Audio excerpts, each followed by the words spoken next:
এটা হচ্ছে দার্জিলিংয়ের পিস পাগোড়া বুদ্ধাস টেম্পল। আর আজকে বুদ্ধ পূর্ণিমার দিনে এই যে বুদ্ধ রয়েছে এখানে, বুদ্ধিস্ট টেম্পলটা, শান্তির অনুভব। মানে ফুলগুলোই খুব সুন্দর, এত সব কারুকার্য করা আছে, খুব সুন্দর চারিদিকে বুদ্ধিস্ট টেম্পল।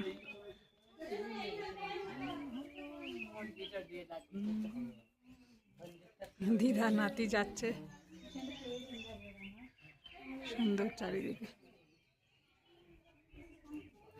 পাইন গাছগুলো কিরকম দাঁড়িয়ে রয়েছে, পাইন গাছগুলো। সাহিত্য বুদ্ধ, খুব সুন্দর।